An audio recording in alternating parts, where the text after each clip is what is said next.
and welcome to the evening news for today, Wednesday, January 17, 2024. I am Jemima Holmes. Thank you for tuning in. Now let's take a look at some of the lead stories tonight. U.S. $100 million oil and gas training institute at Port MOURANT to open its doors soon. Government wants GPF to eliminate handwritten reports, perform better in courtrooms. New GRIPPY drug from Venezuela and Colombia on police radar.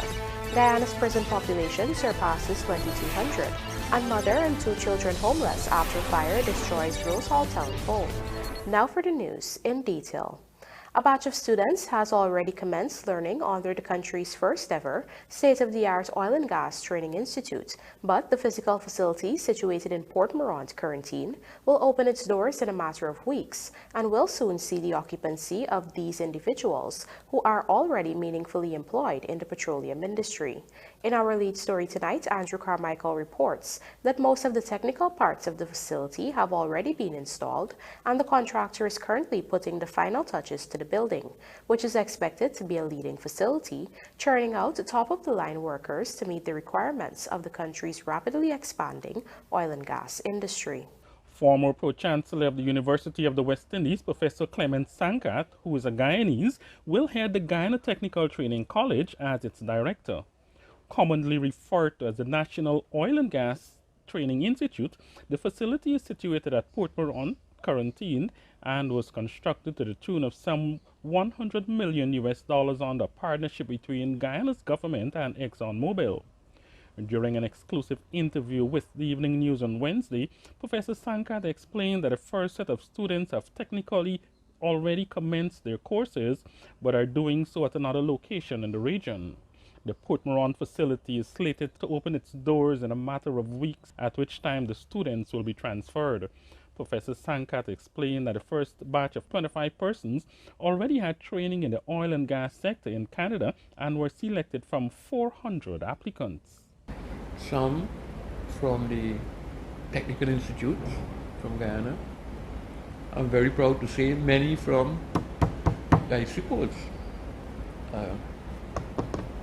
Port MOURANT Training College, many from here. A few from the University of Guyana. So they come from a cross-section of prior trained students. I mean, I say they had some secondary, tertiary education. And they come from all over Guyana, including some from the remote areas. These students will only be required to be at the Port MOURANT facility for 6 months, since they would have already undergone an 18-month training program which was funded by ExxonMobil. It is the expectation that next year the facility will be fully open in a campus-like format to accept even more students to undergo training in all aspects of the oil and gas industry. These are students who have already had prior training in Canada under the same program. The program that is being developed or has been developed or is in place with Exxon is to recruit these students, send them to Canada for 1 year of preparatory technical training, and these students have done that. And now they're coming to this entity here, which is called the Facility Simulator, FACTOR, where they will be spending 6 months on essentially a factory, a simulator that represents the ships out there, the FPSOs. So the students are going to get hands-on training on the equipment they are going to face on those production ships. He explained that a training program at the state-of-the-art first-of-its-kind college in Guyana will be akin to courses offered in the developed world, including hands-on experience in mechanical technology that is used on ships in the oil and gas industry. The course will also cover experiences in electrical technology used by those vessels. They're going to get hands-on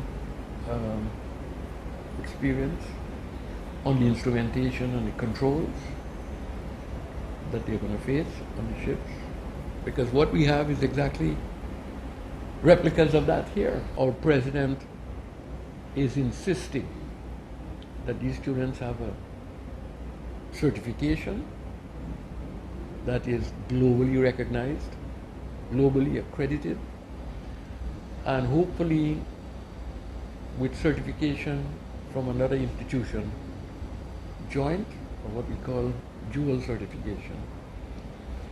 So it is really first world education we are going to provide here. Nothing less than quality first world education in an area that is new to Guyana.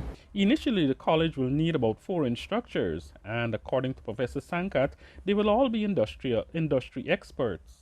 At full capacity, the institute can intake about 150 students at any given time.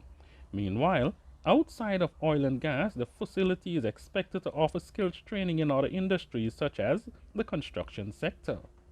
For the evening news, Andrew Carmichael.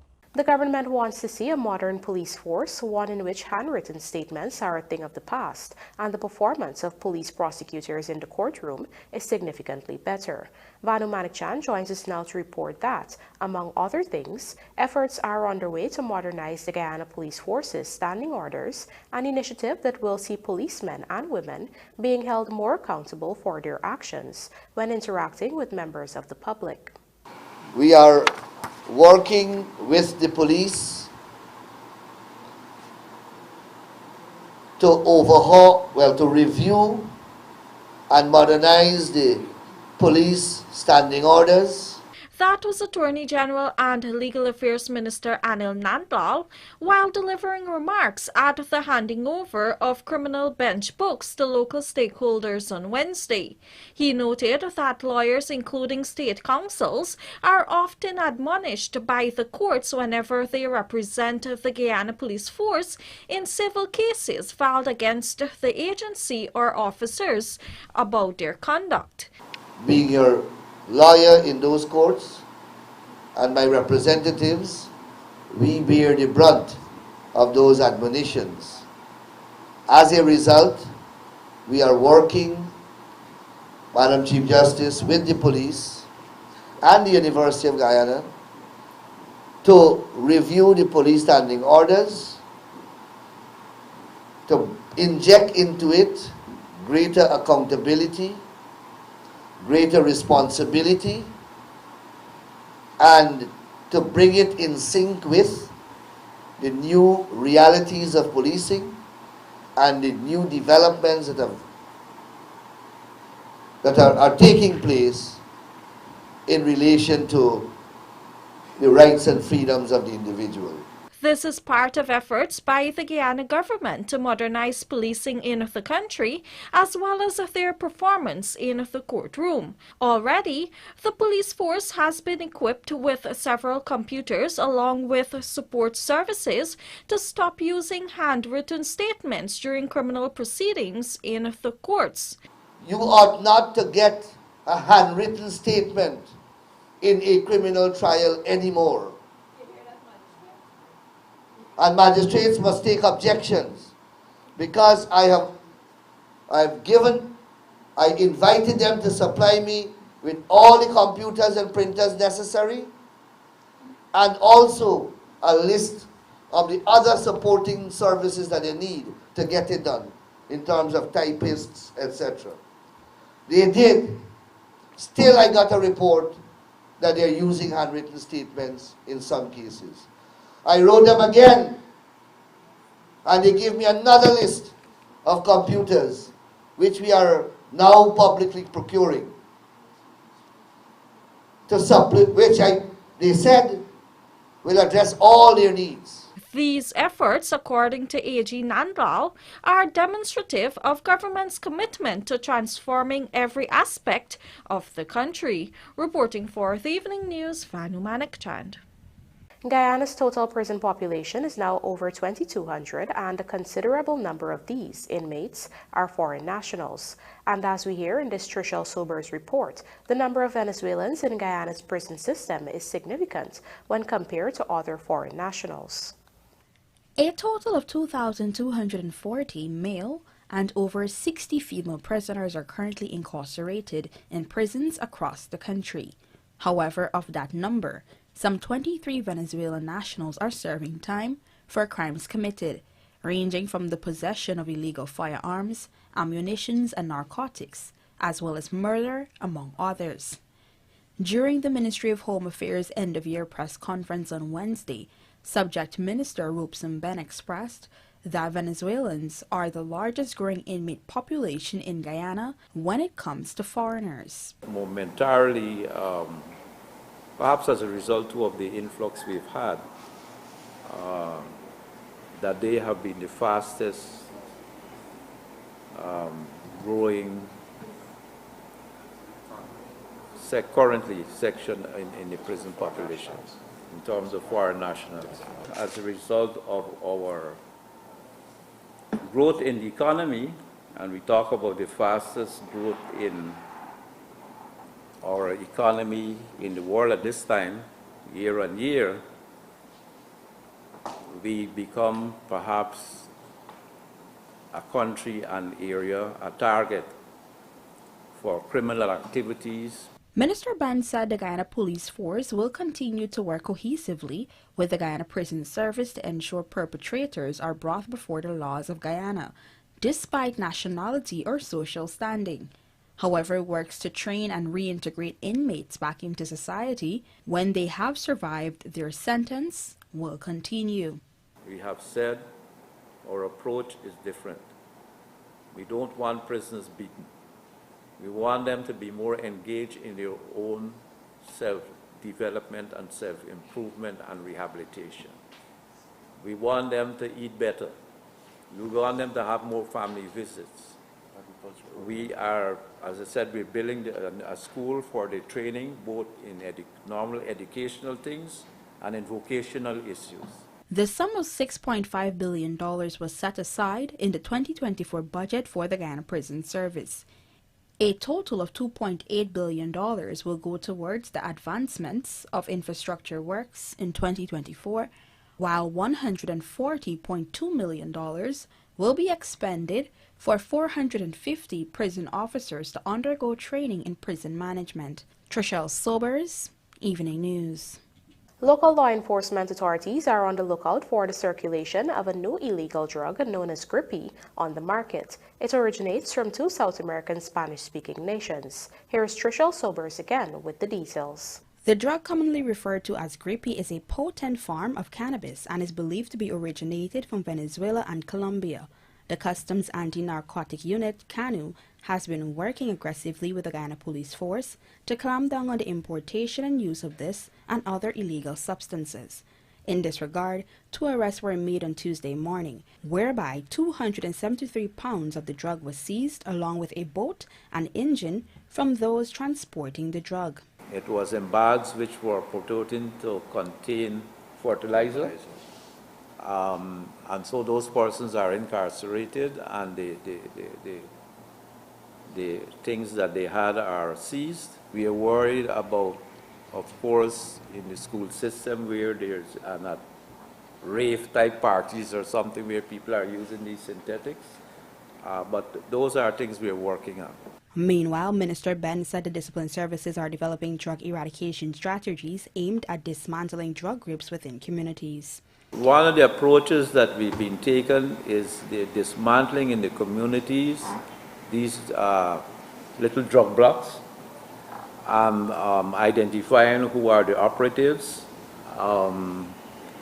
and doing the educational arrangements and so on in respect of these. This is why the police and both the CANU are getting assets to spread out and to do more visits and interfacing in relation to this problem.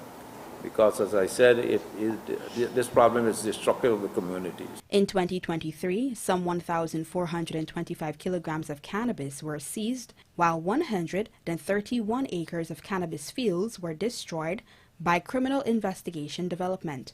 Additionally, a total of 138 persons were charged and placed before the court last year for illegal possession of narcotics, including cocaine.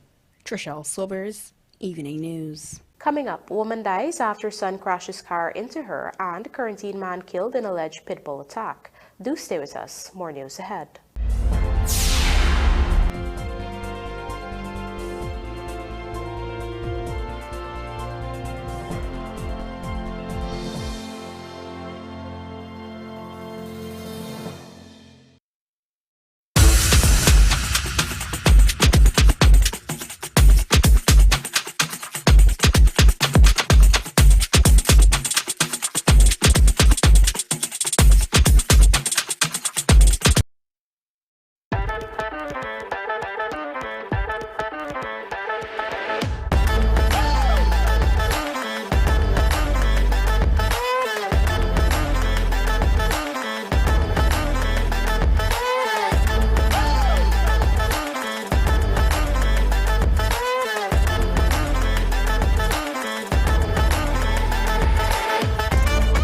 Transitions Light Intelligent Lenses. Pick your color. Choose your style.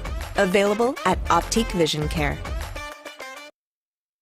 Ladies and gentlemen, are you ready to kick off the new year with a bang? Digicel has an offer that'll make your January extra special.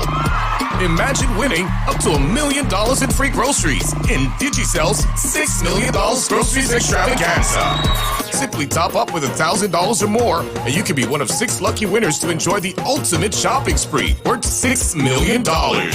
What are you waiting for? Start topping up today. Digicel, the network for everyone, everywhere. Superbet, your best bet. With many agents countrywide, our products are easily accessible. Visit an agent nearest to you to play your favorite games. Must be 18 years and older. Terms and conditions apply. Play responsibly.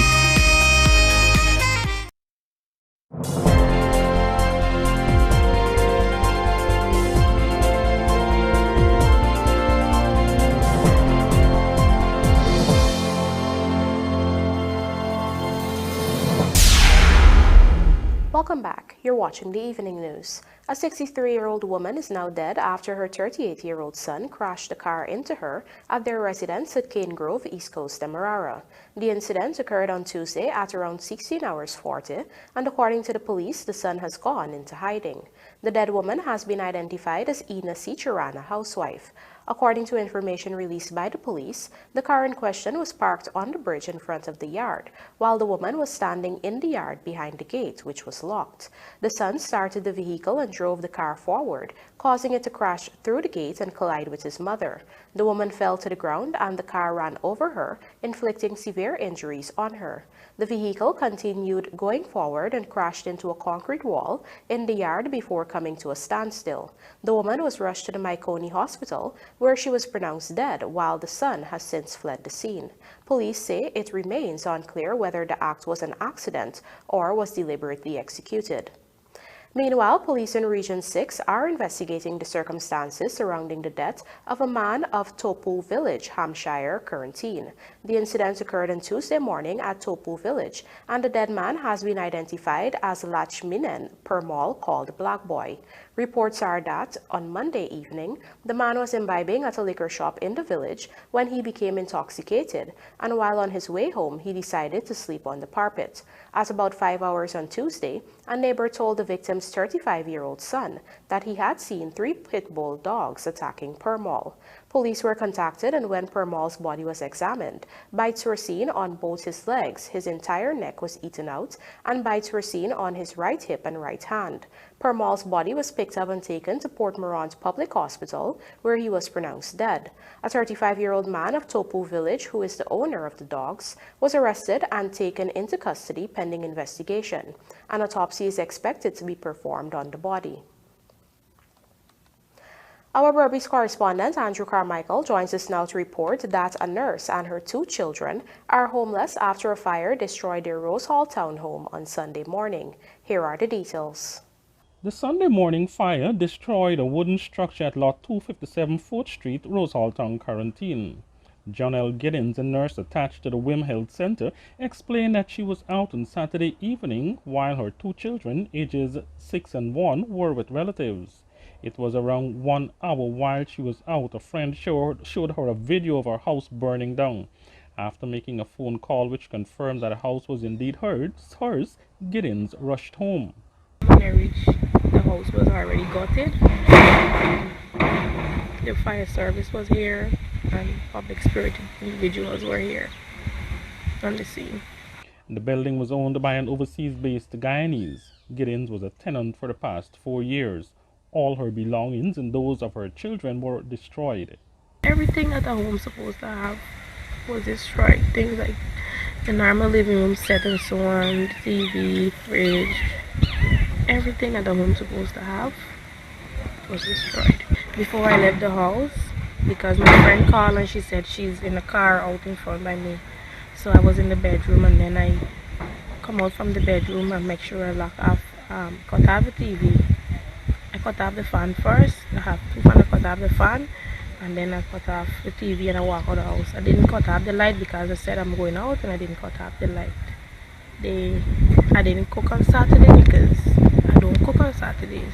The woman estimates her losses at around $700,000, noting that she also had $90,000 cash at home at the time. Giddens, who raised chickens, says on Saturdays she would go out to the market to sell the birds and hence does not cook on Saturdays. Her aim, she says, is to get back on her feet and is reaching out to the public for help. She can be contacted on telephone number 669-4752. For the evening news, Andrew Carmichael. The Guyana Fire Service recently organized a fun and educational kids fire safety camp at the Lusignan Community Center on the east coast of Demerara. Lawanda McAllister reports that the exercise was aimed at informing children about the dangers of playing with fire in light of the recent increase in cases of buildings being destroyed by fire as a result of children playing with combustible materials. Youngsters from various schools along the east coast of Demerara came together for the engaging event at the Lusignan Community Center. Focused on teaching fire safety, the camp used interactive activities, question and answer sessions, and practical demonstrations to instill essential life skills. In this light, the Guyana Fire Service is confident that this initiative will help kids grasp the seriousness of fires and how to avoid them. They plan to host more events like this to spread the message of fire safety to people of all ages.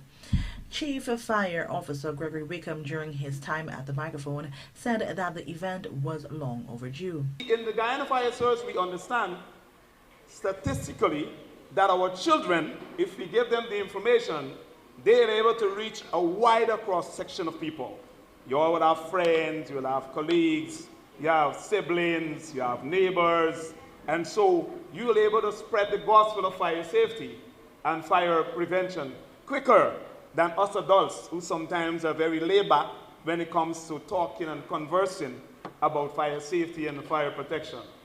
So yes, this is a strategic plan of the Guyana Fire Service to reach with our children. Reporting for the Evening News, I am Lawanda McAllister.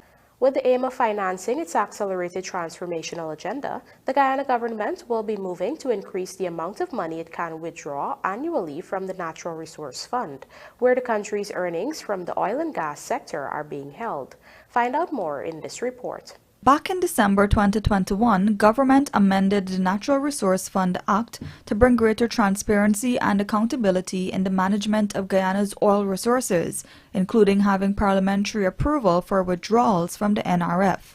Consequently, last year, the National Assembly approved a total of $208.9 billion to be withdrawn from the NRF.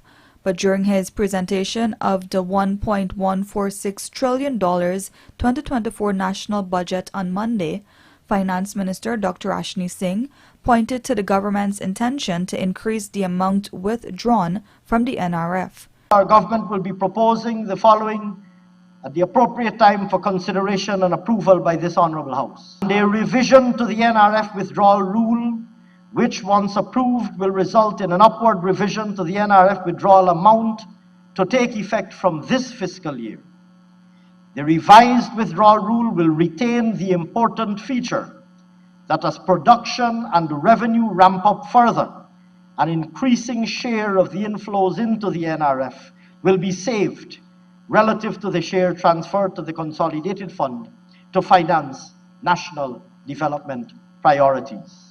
The funds in the NRF have its origins in the oil-rich Stabroek Block offshore Guyana, where U.S. oil major ExxonMobil and its partners are producing light sweet crude using the Liza Destiny, Liza Unity, and more recently the Prosperity floating production, storage, and offloading FPSO vessels. In 2022, for the first time, Guyana had used oil funds to finance a national budget. In 2023, US $1,002 million was withdrawn from the NRF to the Consolidated Fund to finance national development priorities. The last withdrawal was made on December 27, 2023, to the tune of US $152.1 million. According to Dr. Singh, some U.S. $1,617 million in petroleum revenue was deposited into the fund last year, and at the end of 2023, the overall balance inclusive of interest income stood at U.S. $1,973.5 million.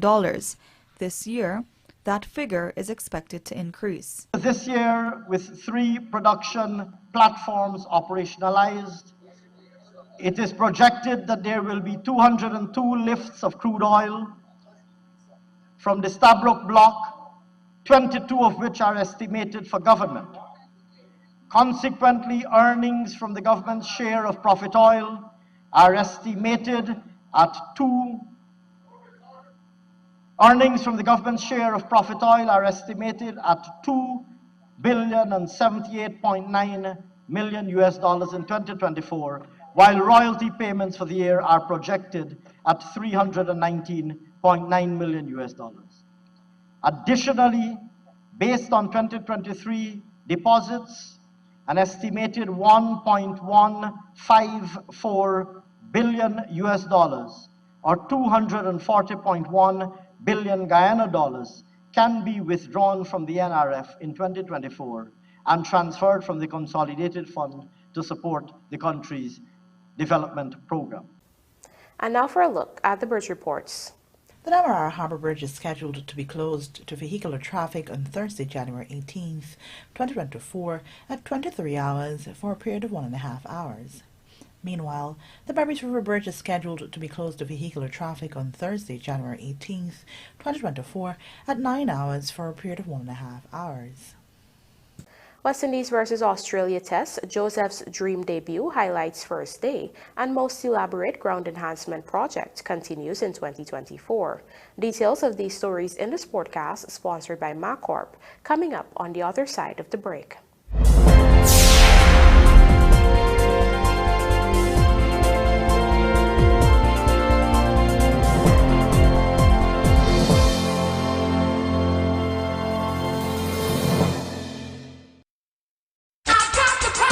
Entrepreneurs, coconut byproducts are in high demand. How can you cater to that demand? By investing in a coconut shredder from Sylvie's. Guaranteed to increase your output, this 110-volt stainless steel machine shreds coconut in seconds, allowing you to also save on labor and time. From the shreds, you can create coconut powder, oil, milk, etc. Order yours now at sylviesonline.com or at our 31 High and Hatfield Street store. Looking to bring your dream home to reality? Or simply taking on a home improvement project? Then National Hardware Limited is where you should start. Let us put that touch to your home.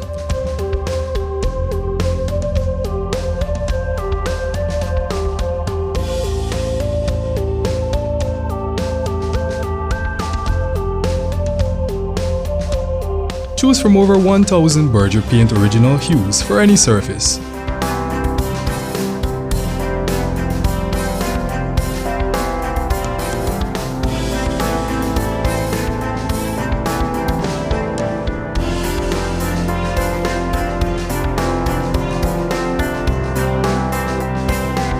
We are known for our trusted brands such as Westinghouse, Philips, Sadco, Rubbermaid, Pyrex, Gibson Home, and so much more. National Hardware Limited, your do-it-best store. Located in downtown Georgetown and industrial site Rhymeville. It's a new day with Shilling Oil. A unique blend of natural oils to help ease and soothe the day-to-day discomforts of life. Get relief from muscle and joint pain, headaches, and congestion. Shilling Oil lets you get back to the things you love doing most. Water relief with Shilling Oil. Distributed by Massey Distribution. Ladies and gentlemen, are you ready to kick off the new year with a bang? Digicel has an offer that'll make your January extra special.